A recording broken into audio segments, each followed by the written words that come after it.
according to a syllabus, we start the ordinary differential equations of higher order with constant coefficients, right? So actually, the general linear differential equations of the nth order is d to the power n y dx to the power n plus p1 d to the power n minus 1 y dx to the power n minus 1 plus p2 d to the power n minus 2 y dx to the power n minus 2 plus up to so p n y is equal to capital X, where capital X and the coefficients p1, p2, pn are functions of x only, right? Here the equation is linear since the dependent variable क्या है, x है ना, और x is y dependent variable, x is independent variable, ठीक है, and its differential equations occur in the first degree. Degree तो first है ना, ऑर्डर कितना है, ऑर्डर इज n.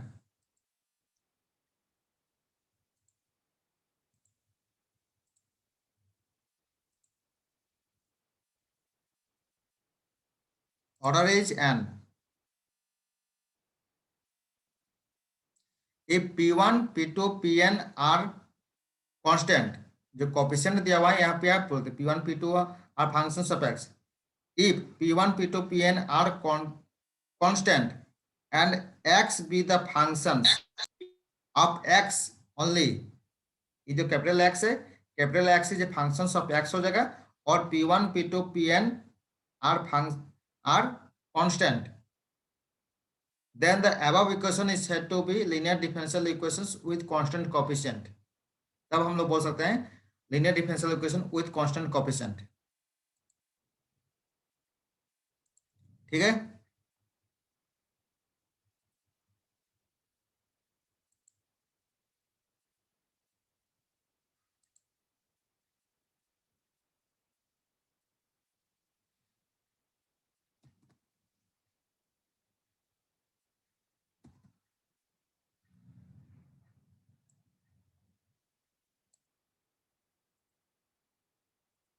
इधर है कि नहीं बोलो, anyone student?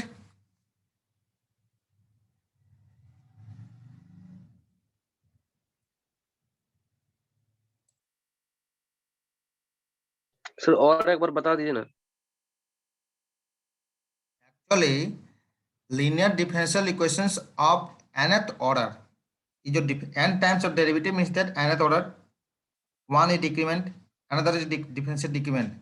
ये differential equation जो है linear differential equation with linear differential equations है nth order है, क्यों, डेरिवेटिव ऑफ क्या, डेरिवेटिव nth टाइप से n टाइम्स, सो nth order.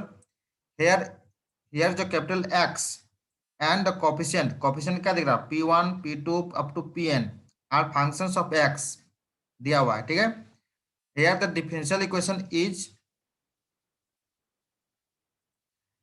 linear, differential equation का मतलब linear है, ठीक है. since the dependent variable y, ये dependent variable क्या है, y है, and its differential coefficient occur in the first degree, degree तो फर्स्ट है ना, ऑर्डर क्या है, n है, या हाईएस्ट डेरिवेटिव क्या है, highest derivative is n, so order is n, but power of highest derivative क्या है, पावर तो तुम्हारा 1 है ना, किसी भी डेरिवेटिव देखो, डेरिवेटिव तो 1 टाइम्स इन दो है, power of highest derivative, the derivative is n, so order is n, ठीक है. अब पावर तो तुम्हारा 1 है, ये होल पावर क्या है, 1 है ना, that is degree is 1, order n and degree 1. if p1, p2, p3 up to pn are constant, ये जो वैल्यू जो p1, p2 अप टू जो pn जो कोफिशिएंट दिया हुआ है, ये तो कांस्टेंट हो जाएगा, and x is a be the functions of x only, ठीक है, then the above equation is said to be linear differential equations with constant coefficient. तभी हम लोग बोल सकते हैं linear differential equation with constant coefficient बोल सकते हैं, ठीक है. वर्किंग रूल क्या है सॉल्व करने के लिए, मेक राइट हैंड साइड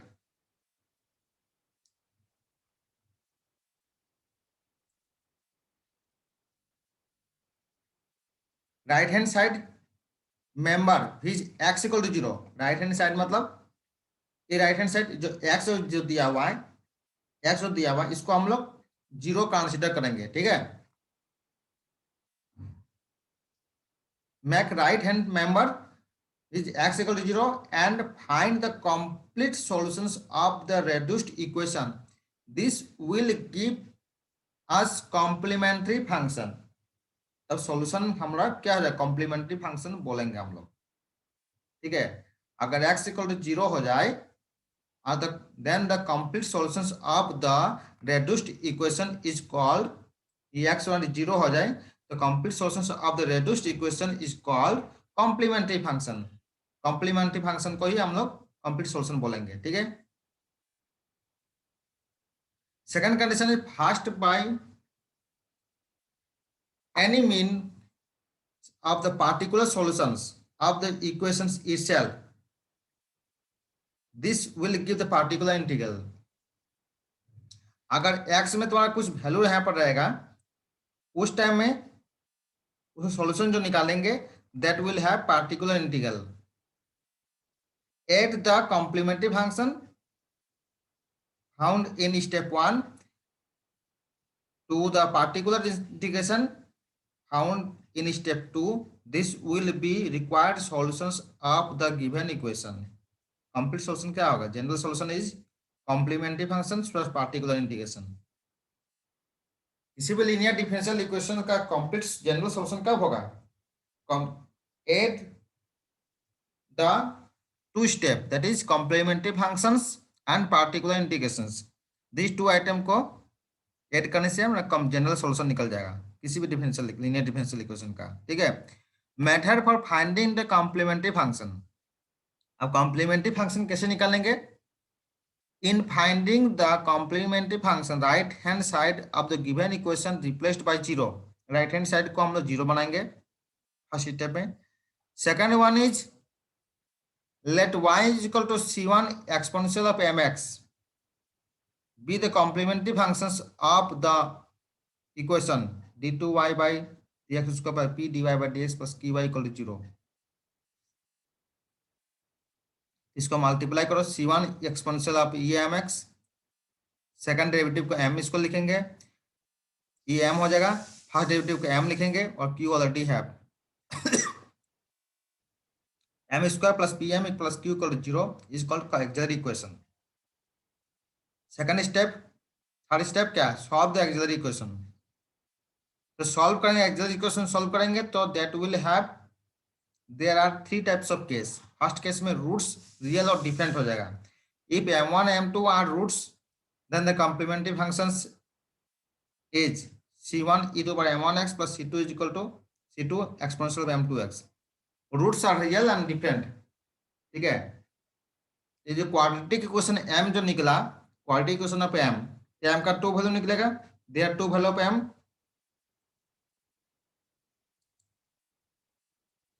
ठीक है। There two types of m1 and m2।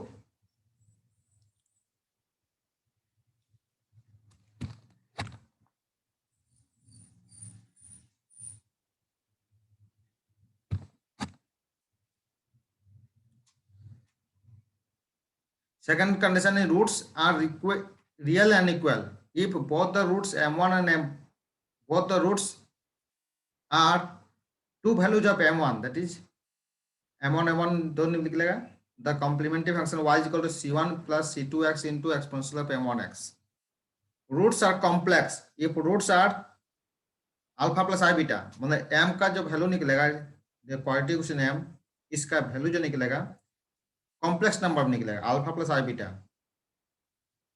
तो उसका सॉल्यूशन ये निकलेगा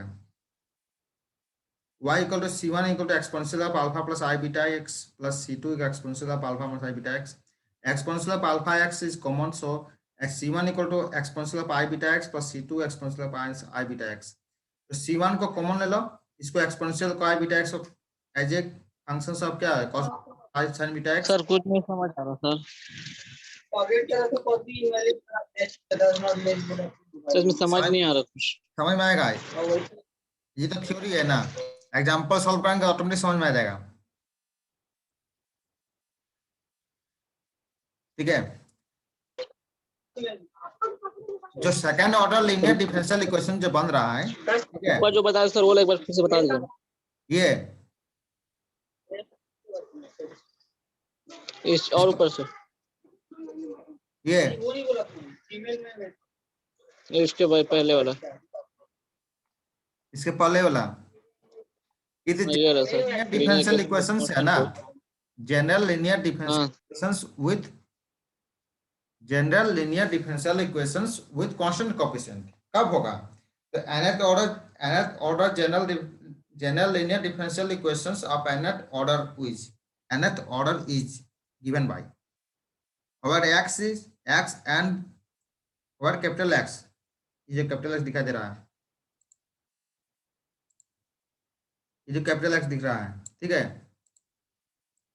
ये capital X and the coefficient p1 p2 pn, p1 ये है, p2 भी ये है, अप टू pn है, are functions of x only.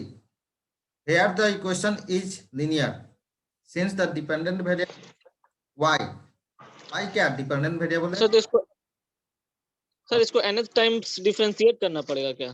तो नो बहुत नो लंबा हो जाएगा, लेंदी हो जाएगा। लेंदी हो जाएगा। Actually general linear differential equation लिख रहे हैं, एक्चुअल डेफिनेशन है जनरल लीनियर डिफरेंशियल इक्वेशन को हम लोग इस फॉर्म में लिखते हैं, ठीक है। हाँ वो तुम्हारा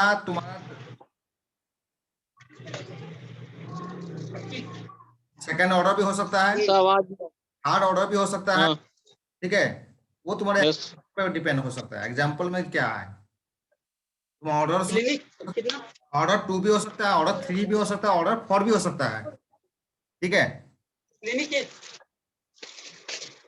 ठीक है सर।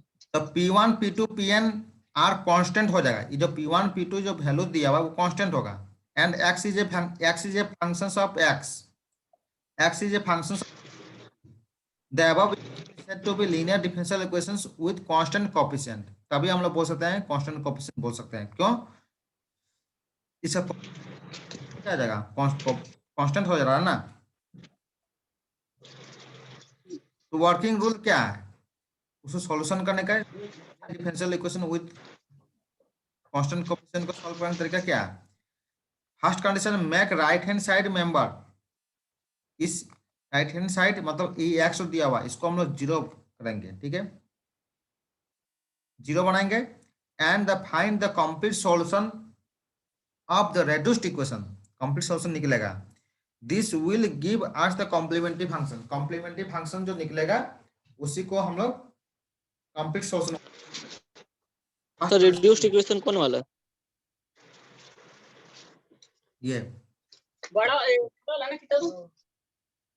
ठीक है,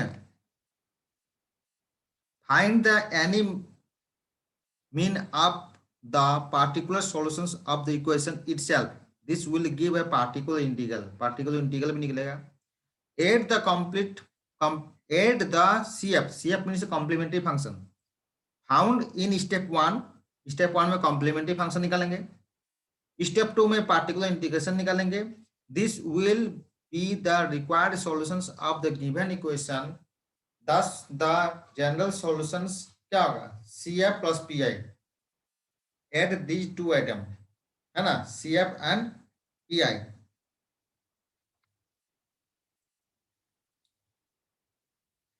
method of finding the complementary function, complementary function कैसे निकालेंगे? In finding the complementary function, right hand side of the given equation is replaced by 0, left and right hand side replaced by the 0। Right hand side मतलब क्या आ जाएगा, complementary function निकालेंगे, right hand side मतलब ये जो term है इसको हम लोग 0 बनाएंगे, ठीक है। Second step, let y equal to C1 exponential of mx be the complementary function. अगर मान लेंगे C1 अगर y जो है C1 exponential of mx be the complementary functions of the linear differential equation. तो लीनियर डिफरेंशियल इक्वेशन हम लोग क्या लिखे हैं, second order linear differential equation. क्यों, या डेरिवेटिव क्या है, 2 है, ऑर्डर इज 2। तो वहां जब y है, y में क्या लिखेंगे, c1 एक्सपोनेंशियल ऑफ mx, ठीक है। In bracket d2 by dx square will be written as m square p y, y का वैल्यू तो हम दोनों कॉमन कर लिए हैं, तो d by ds को क्या लिखे, m लिखे, और q ऑलरेडी है equal 0। m square plus pm plus q equal 0 is called auxiliary equation, that is short we write, short name we write AE. AE means that auxiliary equation. Third step, solve the auxiliary equation। अगर solve करेंगे auxiliary equation को, solve करेंगे तो क्या कहा, they are two value of m, क्योंकि quadratic equation है, quadratic equation in m, that is two value of m, दो वैल्यू निकलेगा। फर्स्ट केस में क्या होगा, रूट्स आर रियल और डिफरेंट, माने दोनों का वैल्यू जो है m के वैल्यू है, दोनों रियल है लेकिन दोनों अलग अलग है, तो उसका कॉम्प्लीमेंट्री फंक्शन क्या निकलेंगे, ये लिखेंगे। रूट्स आर रियल, और रियल भी होगा एंड इक्वल हो जाएगा, दोनों का वैल्यू सेम हो जाएगा, तब क्या होगा, कॉम्प्लीमेंट्री फंक्शन का value y equal to c1 c2x exponential पे m1x। तो third condition, roots are complex, complex number में होगा तो क्या होगा, y equal to complementary function exponential of alpha x into a into cos beta x plus b into b sine beta x, ठीक है। Particular integration में निकालेंगे, इसको भी तुम लोग देखो, एग्जाम्पल पे आओ।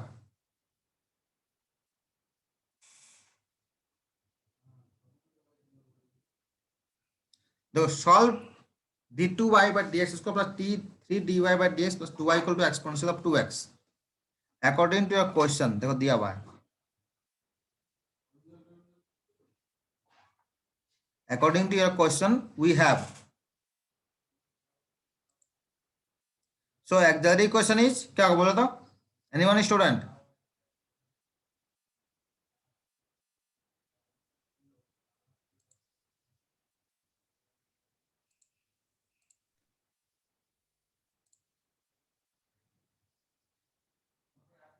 Anyone student,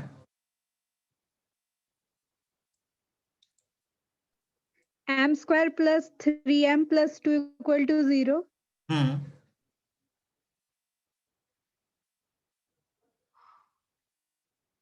all student clear not, actually question is m square plus 3m plus 2 equal 0। Ajay Kumar, yes sir. Clear है कि नहीं है, yes sir. So here we find the values of sir m। नहीं हुआ क्लियर, हाँ बोलो, नहीं हुआ क्लियर सर, बता दो। कौन बोलो, पंकज कुमार साहू, यस सर। ये क्या सेकंड, ये क्या second order linear differential equations with constant coefficient, ठीक है। वहां जनरल इक्वेशन में डेफिनेशन क्या दे, nth order linear differential equation with constant coefficient, ठीक है। यहाँ क्या second order linear differential equation with constant coefficient. यहाँ क्यों कांस्टेंट कोएफिशिएंट क्यों बोलते हैं, यहाँ p1 का वैल्यू क्या हुआ है, 3 दिया हुआ है, p2 को वैल्यू क्या दिया हुआ है, 2 दिया हुआ है, ठीक है। तो एक्सिलरी क्वेश्चन का कैसे लिखेंगे हम लोग, एक्सिलरी क्वेश्चन में लिखने का तरीका ये है कि सेकंड डेरिवेटिव को m स्क्वायर, आप फर्स्ट डेरिवेटिव को m लिखेंगे, अब कांस्टेंट तो कांस्टेंट है, ठीक है, that is m square plus 3m plus 2 equal 0, और राइट हैंड साइड को हम लोग 0 बना दिए, तब ना एक्सिलरी क्वेश्चन लिख सकते हैं। ठीक है सर, समझ। हाँ, तो m का that is the m square plus 3m plus 2, that is the quadratic equation in m, there are two values of m, that is m equal to -1 -2, c1 equal to क्या है, exponential -x plus c2 equal to exponential -2x, ये complementary function निकल गया। Clear नहीं है बोलो,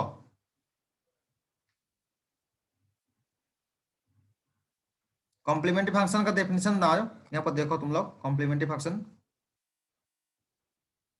roots are real and different, इसमें आओ, तो complementary function y equal to ये होगा ना,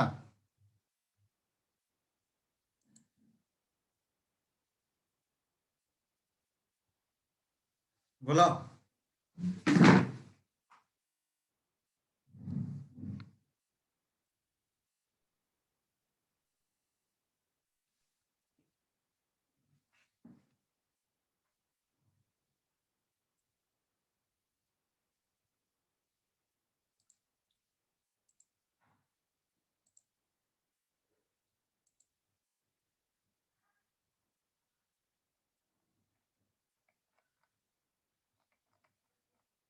तो एक्सिलरी इक्वेशन कॉम्प्लीमेंट निकले। पार्टिकुलर इंटीग्रेशन क्या निकालेंगे? पार्टिकुलर इंटीग्रेशन निकालने के लिए क्या होगा?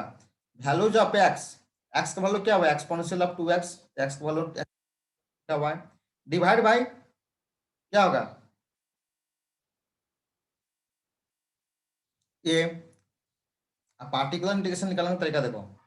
पार्टिकुलर इंटीग्रेशन क्या लिखेंगे देखो, to find the particular integrations when, to find the particular integrations when capital X equal to exponential of ax दिया हुआ है, ठीक है। to find the particular integrations when capital X we have exponential of ax, a small a जो दिया हुआ है, a being any constant, ठीक है। तो d of derivative of exponential of ax बोले क्या होगा? a into exponential of ax, d square exponential of x मतलब a square exponential of x, d denote कर रहा है derivative of exponential of x, ठीक है। तो n टाइम्स ऑफ डेरिवेटिव करेंगे तो क्या होगा? ये होगा। thus if functions of d is a polynomial in d, से functions of d equal to क्या होगा? d to the power n alpha, ये तुम्हारा हो गया। functions of d into exponential of x से मल्टीप्लाई करो, ये हो गया, ठीक है। आप मल्टीप्लाई करोगे तो क्या होगा? इसको मल्टीप्लाई करो, d to power n exponential of x मतलब n derivative n times of derivative of exponential of x का क्या होगा? A to the power n exponential of x, इसका वैल्यू क्या होगा? अल्फा वन, तो अल्फा वन ऑलरेडी है, n minus one times derivative, n minus one times derivative of exponential of x, तो क्या होगा? A to power n minus one exponential of x. It is similar way, ये भी हो गया up to ये, तो क्या हो गया? A to the power n common ले लो, एक्सपोनेंशियल ऑफ एक्स को कॉमन ले लो, ये बनेगा तुम्हारा। तो ये जो पॉलिनोमियल बना, ये पॉलिनोमियल क्या है? फंक्शंस ऑफ ए है ना, स्मॉल ए कांस्टेंट है कि नहीं बोलो तो? फंक्शंस ऑफ ए का कांस्टेंट बन गया एक्सपोनेंशियल ऑफ एक्स, तो means that hence pi of functions of d into xy equal to exponential of ax is given by y is equal to 1 by functions of d exponential of ax, ये तुम्हारा is given। तो ये क्या होगा complete में? Complete solution में 1 by functions of a, जहाँ d है कैपिटल d है वहाँ स्मॉल a हो गया, और exponential of a provided functions of a not equal to 0, 0 नहीं होना चाहिए, ये ध्यान रखना। functions of a equal to 0 हो जाए तो वो तो इनफाइनाइट हो जाएगा ना।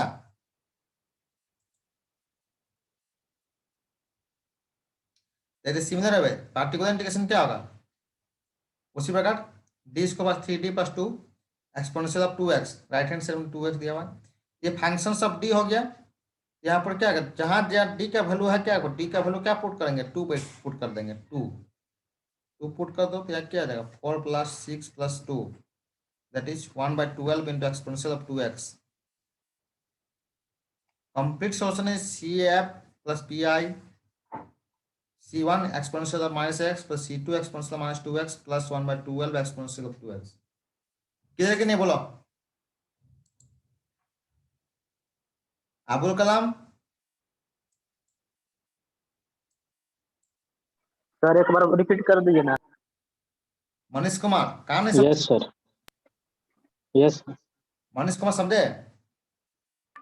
सर एक बार रिपीट कर दीजिए ना सर। कहाँ नहीं समझ में कहाँ नहीं आप बोलोगे तो वहीं पर रिपीट करेंगे ना। Sir CF equal to O वाला मतलब सॉल्यूशन उसका। इसको बोल रहे हो? यस सर, ये यस सर, वहां से फिर नीचे समझा दीजिए सर। ये समझ में आया? गलती क्वेश्चन समझ में आया?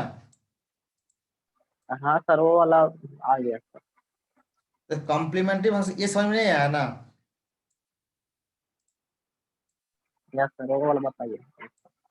कॉम्प्लीमेंट्री फंक्शन क्या होगा? इसका फॉर्मूला देखो, फॉर्मूला तो दिया हुआ ना,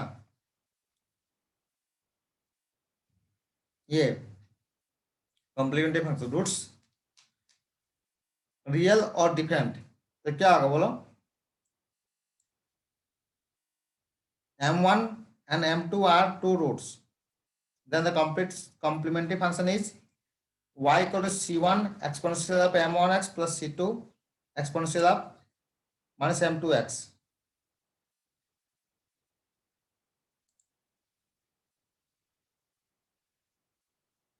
ठीक है ना।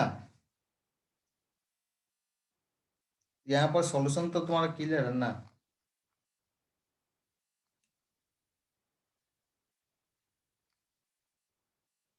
जहां जहां तुम्हारा कैपिटल डी का फॉर्म में पार्टिकुलर इंटीग्रेशन में क्या रहेगा, polynomial of functions of e, functions of D है, functions of D into exponential of x है।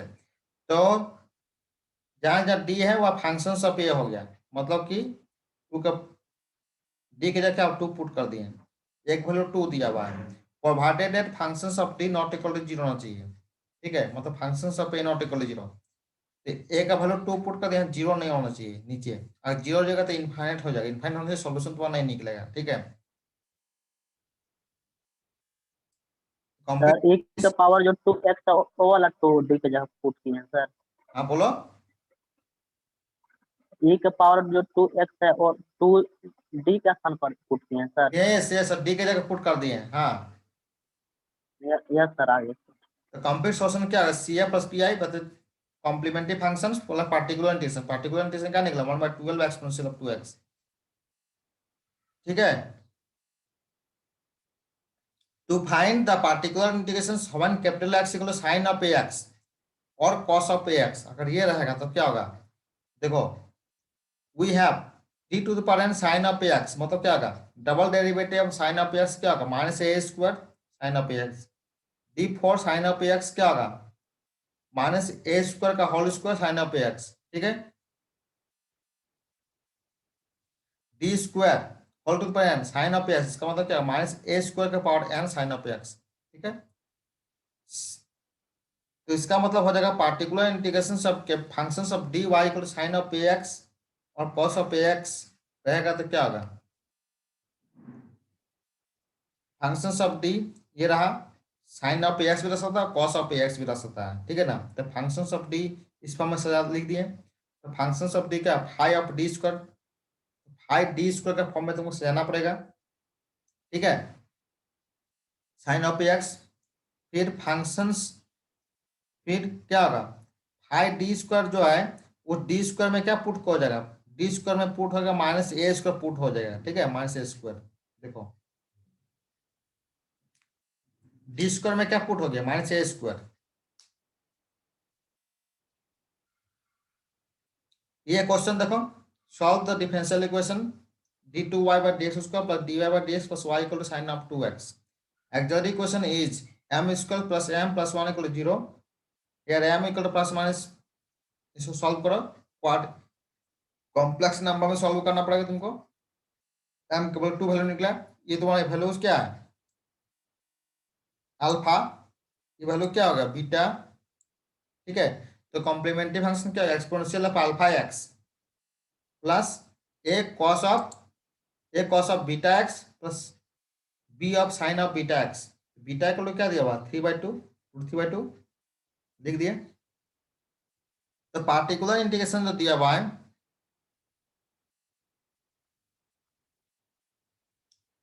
पार्टिकुलर इंटीग्रेशन जो दिया हुआ देखो, इक्वेशन को लिख दिए इस फॉर्म में, जो इक्वेशन दिया हुआ है इसका वैल्यू क्या होगा 1/, डबल डेरिवेटिव क्या लिखें डी स्क्वायर, इसको क्या लिखें D plus 1 plus sign of 2x। ठीक है, जहां जहां डी है डी स्क्वायर है, ये डी स्क्वायर में क्या पुट करेंगे बोलो तो, minus a square, minus a square, A square का मतलब कि एक वैल्यू क्या दिया 2 दिया हुआ है, एक वैल्यू तो माइनस ए स्क्वायर, तो -4 हो जाएगा, और डी ऑलरेडी है +1 और 0। ठीक है, यहाँ के नीचे क्या बन जाएगा, डी -3 बन जाएगा तुम्हारा, देखो नीचे देखो डी -3 बनेगा, इसको सॉल्व करो तो डी -3 बनेगा, तो डी -3 बन गया, तो इसको डी +3 से ऊपर नीचे मल्टीप्लाई करो, तो डी +3 आ गया, इसको सॉल्व करो तो क्या होगा D square -9 sign of 2x। ठीक है, बोलो सर डी का वैल्यू 2 कैसे आया, ये डेफिनेशन में देख दिए हैं, तो यहाँ पर साइन ऑफ एक्स क्या रहेगा, पार्टिकुलर इंटीग्रेशन जब साइन ऑफ एक्स का निकालेंगे, X equal to sine of X और cos of X, right hand side में अगर रहेगा साइन ऑफ एक्स रहेगा, कॉस ऑफ एक्स रहेगा, तब क्या होगा D square sine of x, मतलब क्या double derivative of sine of X. Value क्या है, डबल डेरिवेटिव करेंगे तो क्या होगा, माइनस ए स्क्वायर निकला ना, double derivative sign of x को डबल डेरिवेटिव करोगे ये माइनस ए स्क्वायर होगा कि नहीं होगा बोलो, साइन ऑफ एक्स तो ऑलरेडी Yes, sir. उसी प्रकार यहाँ पर ही जहाँ डी स्क्वायर है उसका वैल्यू क्या होगा, -4 हो जाएगा, तो माइनस ए स्क्वायर हो जाएगा। देखो ना यहाँ पर क्या हुआ, यहाँ डी स्क्वायर था 5d स्क्वायर, डी स्क्वायर में क्या होगा, माइनस ए स्क्वायर हो गया। Hello sir. Hello sir. Hmm, sir D square का वैल्यू क्या है, -a²। यस। सर किसी का स्क्वायर से नेगेटिव कैसे होगा, हाँ, किसी का स्क्वायर नेगेटिव कैसे होगा? नेगेटिव कहाँ हो रहा है तुम्हारा, तुम नेगेटिव, डी स्क्वायर का वैल्यू -4 आ रहा है ना। ओके, तो इसको D square sine of x double derivative करो ना, इसको साइन ए एक्स को तुम डबल डेरिवेटिव करो तो क्या होगा बोलो, साइन ए एक्स को तुम 2 टाइम्स ऑफ डेरिवेटिव करो, 2 टाइम्स ऑफ डेरिवेटिव करो, यस सर। ये नहीं बनेगा। सर वो -4 लिखे ना है ये वाला मतलब। वो ये जो अकॉर्डिंग टू डेफिनेशन में देखो ना, ये तुम दिया हुआ है ना, उसी प्रकार लिखे ना, इसको देखते हुए भी लिखे ना।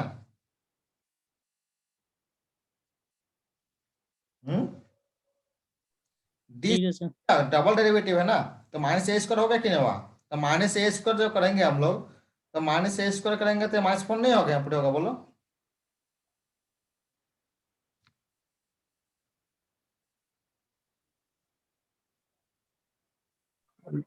ठीक है सर, ठीक है, ठीक है सर। तो उसके बाद डी प्लस इससे सॉल्व करो। देखो ये जो फंक्शन जो बन गया, ये जो फंक्शन बन गया नीचे, इसको सॉल्व करो। यहाँ देखो डी स्क्वायर में क्या -4 हो गया, -9 तो ऑलरेडी है, सॉल्व कर दिए। अब ये ऊपर में जो डी दिया रहा है, तो इसको क्या करो, मल्टीप्लाई करो इसके साथ, d + 3 × sin 2x, तो d of sin 2x, sir d -3 और d + 3 कैसे किए हैं? इसको सॉल्व करने से क्या होगा, 1/d - 3 होगा ना, इसको सॉल्व करोगे, इसको सॉल्व करो तो क्या बनेगा बोलो तो, 1/d - 3 नहीं होगा, 1/d - 3 होगा। तो सर डी स्क्वायर का जगह -4 कैसे हुआ सर? तो तुमको बोल रहे हैं, तो तुम मेरे क्वेश्चन को समझो पहले, इसको सॉल्व करो, इसको सॉल्व करने से क्या बनेगा, 1/d - 3 बनेगा। तो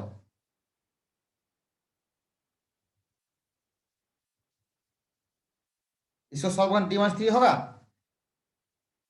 यस हाँ, तो d - 3 जब बन गया, तो यहाँ पर नीचे डी स्क्वायर लाने के लिए हम d + 3 से मल्टीप्लाई कर दो ऊपर नीचे। ठीक है सर, आ गया। हाँ हाँ है ना, तो डी स्क्वायर बन गया, तो डी स्क्वायर बन गया तो यहाँ -4 लिख सकते हैं, और d + 3 ऑलरेडी है, साइन ऑफ 2x, इसको मल्टीप्लाई करो d + 3 को, इसको तो अब बोलोगे सर cos 2x कैसे बना है, तो डेरिवेटिव ऑफ sin 2x का मतलब क्या हो गया, 1 टाइम्स ऑफ डेरिवेटिव, तो cos 2x होगा ना, ये बन गया। सर डी स्क्वायर को -4 लिखे नहीं समझ में आ रहा सर, आप बोलो ना, डी स्क्वायर को -4 लिखे नहीं समझ में आ रहा।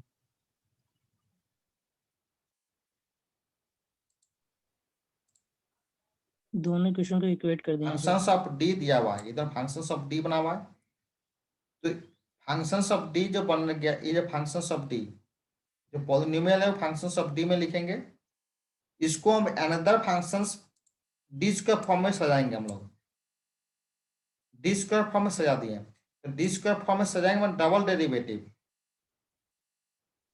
तो डबल डेरिवेटिव का किसी भी साइन एक्स को डबल डेरिवेटिव करोगे तो -a² नहीं बनेगा,